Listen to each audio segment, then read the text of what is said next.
Assalamualaikum warahmatullahi wabarakatuh. Bismillahirrahmanirrahim. Kita awali video yang ke-156. Insya Allah. Video yang ke-156. Tapi kadang-kadang urutan video itu tergantung yang terupload duluan. Awalnya ini yang dimaksud supaya lebih dahulu masuknya, ternyata yang bidayah karena durasi lebih pendek ya. Jadi penonton pemirsa channel Ngajilan Ngopi Santai dimanapun Anda berada, mari kita belajar bersama membahas permasalahan fikih yang sekarang ini bertepatan dengan bab haji yang terakhir. Bismillahirrahmanirrahim. Wa'lam lan weruwa sira annal hadiya ing sak temene denda rupa penyembelihan ala qismaini iku ing atase rong bagian. Ahaduhuma utawi salah sijine qismaini ma iku perkara kana kang ana apa ma an ikhsarin iku saking ikhsar. Ikhsar ini terbatasi atau terhalangi. Ketahuilah bahwa denda penyembelihan ternak, penyembelihan ternak itu ada dua macam, dua bagian. Yang pertama itu sesuatu yang disebabkan atau denda yang disebabkan karena ikhsar.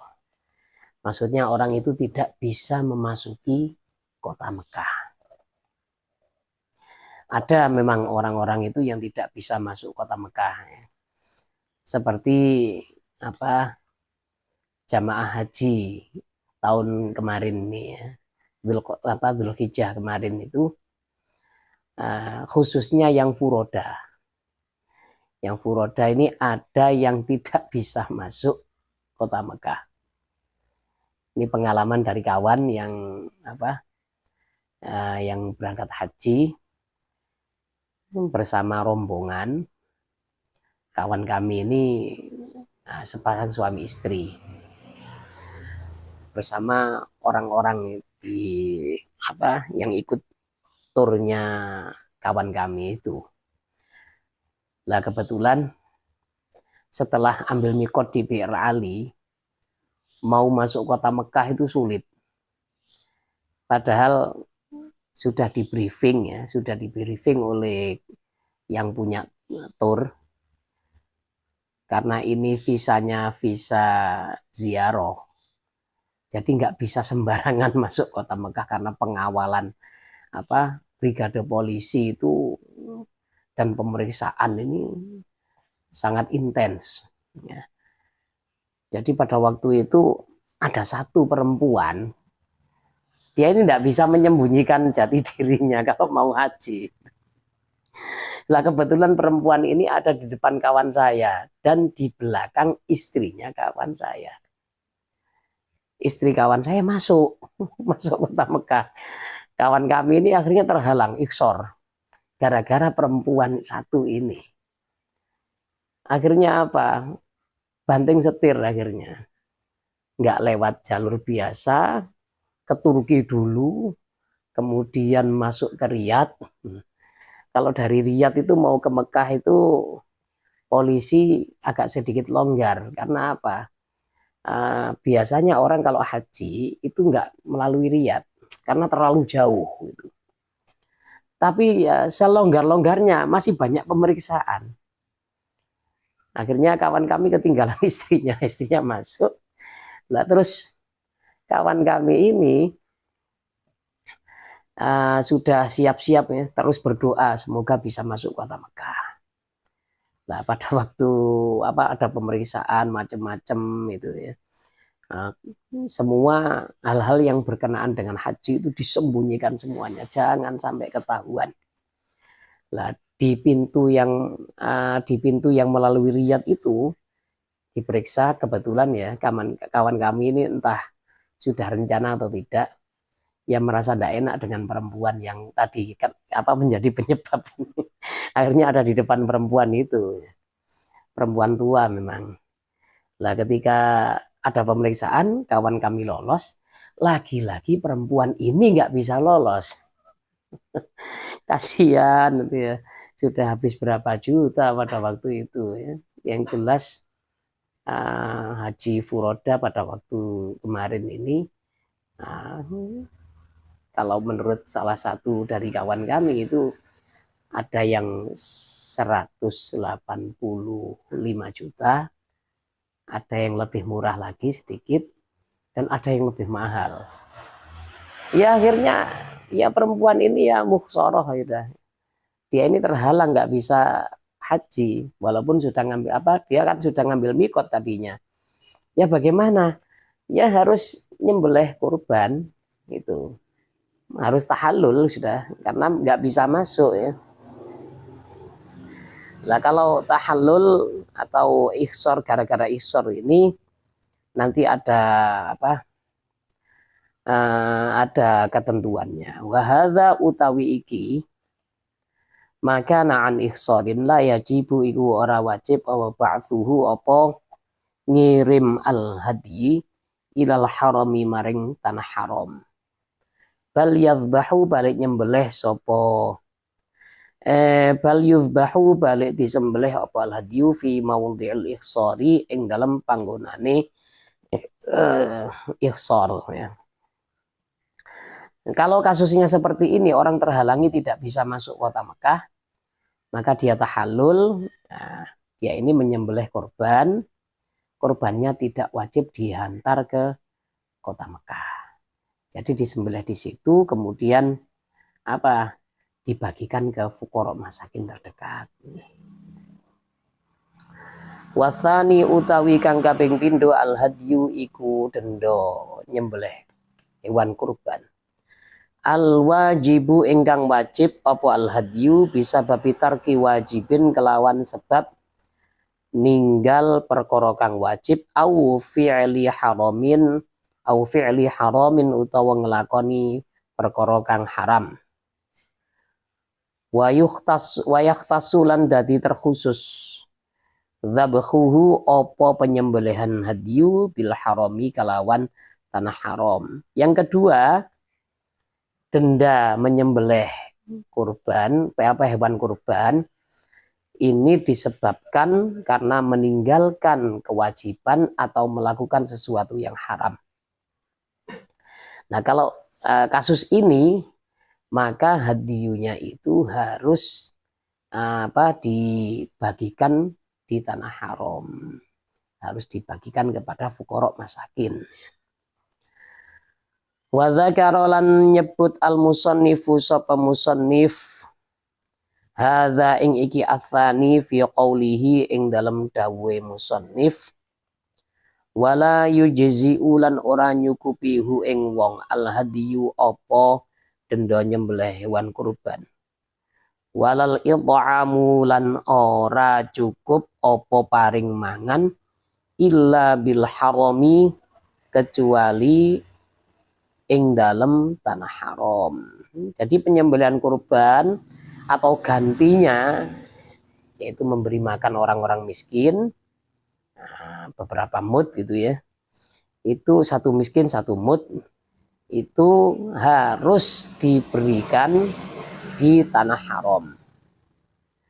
Wa aqallu ma utawi luweh dithike perkara yujzi'u ingkang nyukupi apa mah ayyudfa'a iku yen to diserahno al hadiyu apa denda mbeleh hewan kurban ila salasati masakina diserahno maring telu pira-pira miskin au fuqara utawa pira-pira fakir. Jadi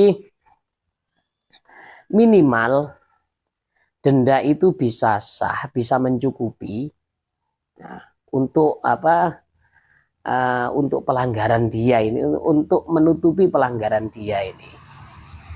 harus diserahkan kepada minimalnya itu 3 fakir atau 3 orang miskin.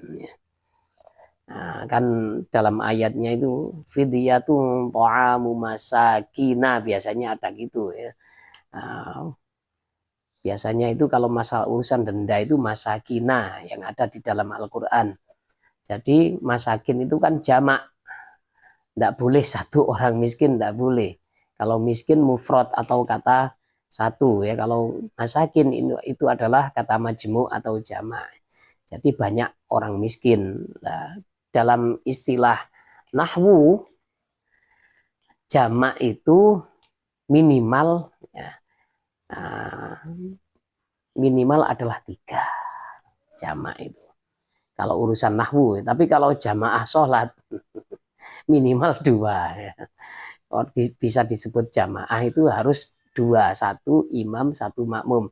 Tapi kalau dalam urusan nahwu jamak itu 3 ke atas.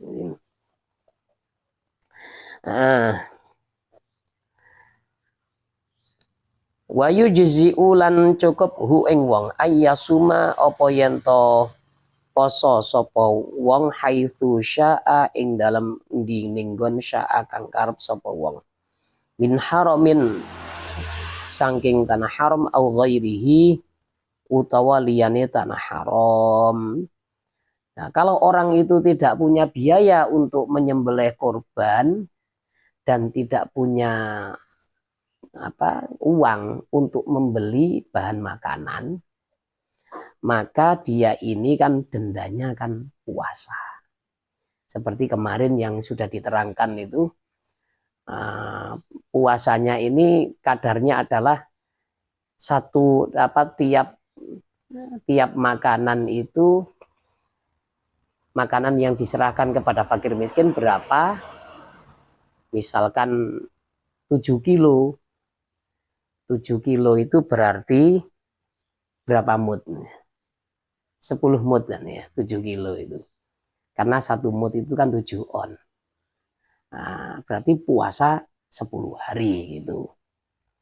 Lah kalau untuk urusan puasa ini tidak ada ketentuan wajib di mana, tidak ada. Baik dilaksanakan di tanah air atau di tanah haram, boleh-boleh saja. Wala yajuzu lan ora oleh ora wenang qatlu sayyidil harami apa mateni buruan tanah haram. Walau kana senajan ono sapa wong mukrohan iku dipaksa alal qatli ing ngatasé mateni sayyid. Tidak diperbolehkan membunuh hewan ya, di tanah haram. Nah, tanah haram itu ya haram Makkah dan haram Madinah. Ya. Kan ada batasannya. Ini batas tanah haram itu sudah dibuatkan oleh pemerintah Saudi. Ya. Kalau dulu itu batasannya adalah cahaya dari Hajar Aswad. Ketika Hajar Aswad itu belum menghitam.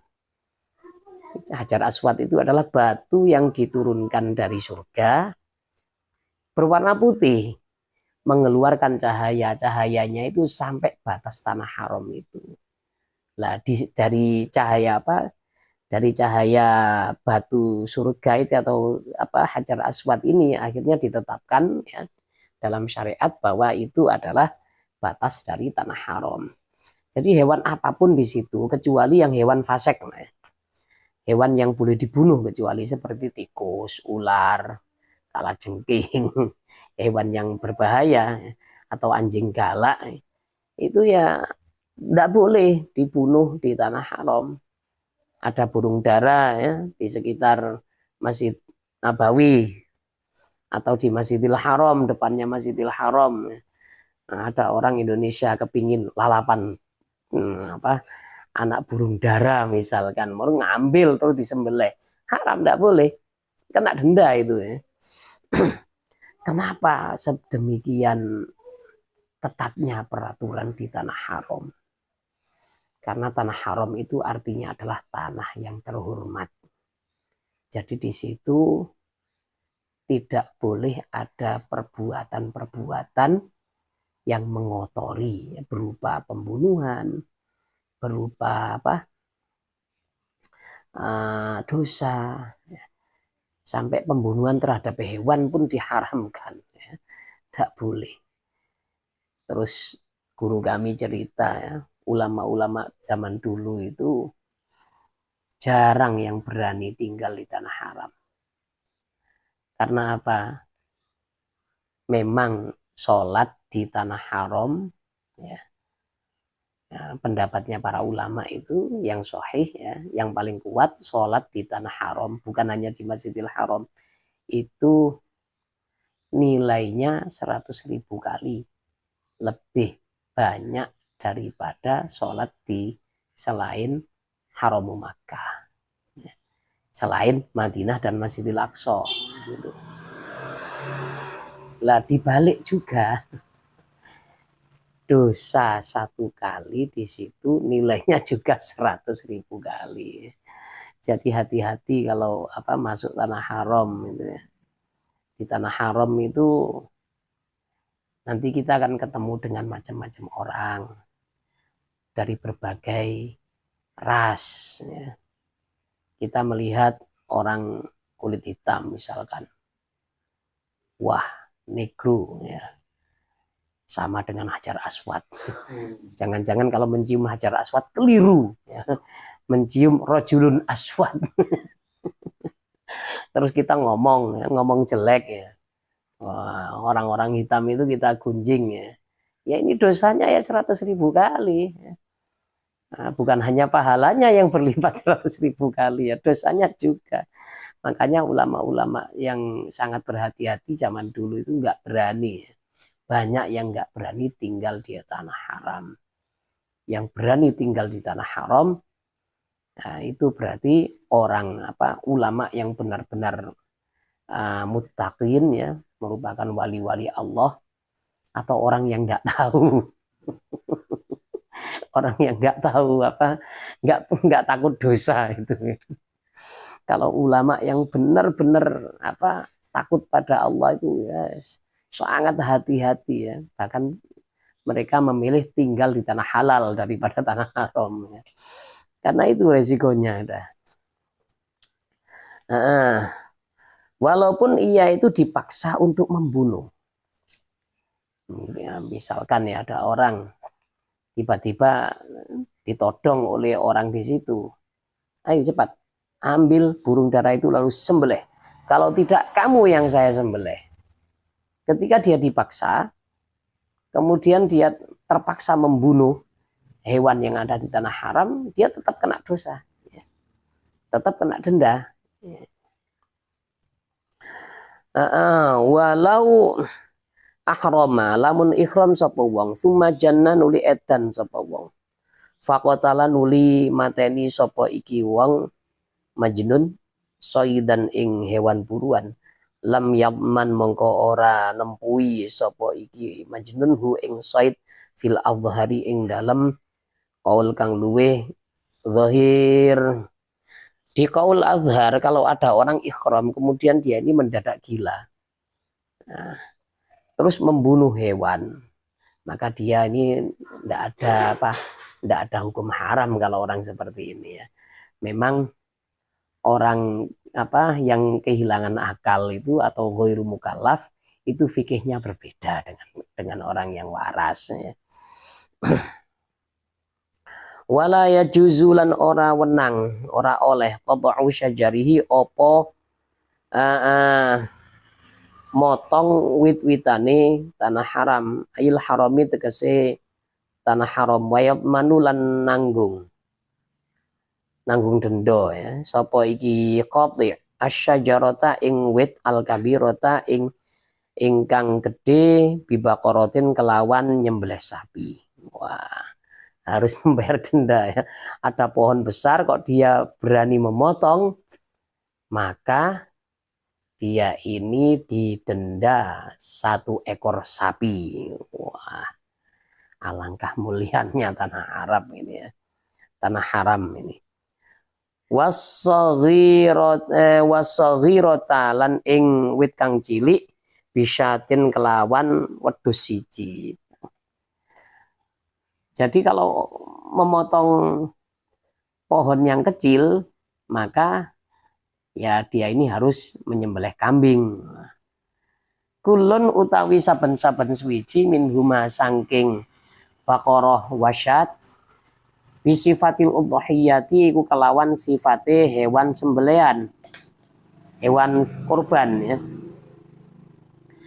Nah, setiap dari kambing atau sapi yang disembelih karena membayar denda itu sifatnya harus sifat hewan kurban, harus tanpa cacat, harus berumur sekian ya. Nah, jangan sampai hewan ini tanduknya patah atau kukunya pecah dan lain-lain ya. Jangan sampai hewan itu kurang dari umurnya.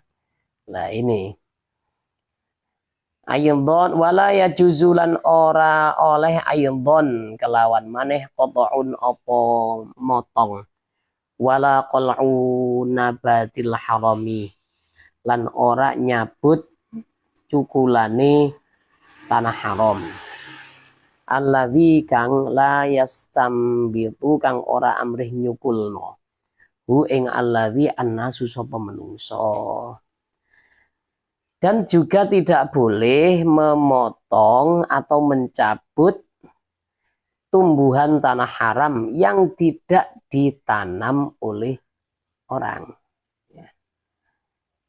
Jadi ada tanaman yang tumbuh sendiri itu dilarang ya. Bal yang butuh balik cukul opo iki alladzi binafsihi kelawan awak dhewe niki alladzi. Tapi tanaman itu memang tumbuh dengan sendirinya tanpa campur tangan manusia. Kalau ada campur tangan manusia ya enggak masalah. Soalnya nanti kalau kalau campur tangan manusia kok enggak boleh dicabut, enggak boleh dipotong, ruwet jadinya. Misalkan ada orang Arab ya. Dia ini mempraktekkan penanaman sawi hidroponik misalkan ya. Terus ambil bijinya ditaruh di gelas aqua yang terus ditaruh di pipa ya. Nah, seperti itu. Tidak boleh dicabut karena ada di tanah haram. Mau makan sawi nggak jadi. Kasihan ya. Atau tanam padi hidroponik misalkan ya. Nggak boleh dipotong. Waduh gawat ini. Padahal kan kalau orang itu panen padi kan ya juga dipotong ya. Panen sawi ya dipotong atau dicabut sawinya kan gitu. Amal hasisyu anapun utawi suket. Alya bisu ingkang garing. Faya juzu mongko oleh qat'uhu apa motong iki al hashish. La qal'uhu ora nyabut iki al hashish. Ada rerumputan atau semak-semak belukar di tanah haram. Nah ini kalau sudah kering boleh dipotong. Tapi jangan sampai dicabut ke akar-akarnya. Wal muhillu tawi wong kang halal bidhammil mimi kalawan dhamai mim. Ail halali tegese wong halal wal muhrimu lan wong kang ihram. Fi dzalika ing dalam mengkono-mengkono hukum mateni utawa motong wit-witan ayil hukmi tegese hukum as-sabiqi kang wis keliwat sawaun niku padha. Orang yang halal atau dia ini tidak melakukan manasik umroh atau haji dengan orang yang sedang ikhram ini sama saja. Kalau hewan itu ada di tanah Arab, di tanah haram ya, enggak boleh. Kalau ada di tanah halal, yang enggak boleh itu cuma yang muhrim atau yang sedang melakukan ikhram. Dia jangan sampai ikut enggak boleh ikut campur tangan sudah. Orang yang sedang ikhram itu. Misalkan ada orang Arab yang tidak ikhram. Di luar tanah Arab ada hewan buruan, kemudian orang ikhram ini kepingin itu ada kijang lezat kayaknya. Saya ingin tahu rasanya. Tapi saya sedang ikhram. Nanti kalau saya tahallul, hilang itu. Akhirnya bayar. Ya Sayyid. Tolong itu tolong itu ditangkap lalu kau sembelih. Ini saya bayar. Ini tidak boleh juga. Tidak boleh juga walaupun dia itu nyuruh orang yang apa? Walaupun yang membunuh ini orang yang halal ya. Tidak boleh karena apa? Atas inisiatif dari si muhrim gitu.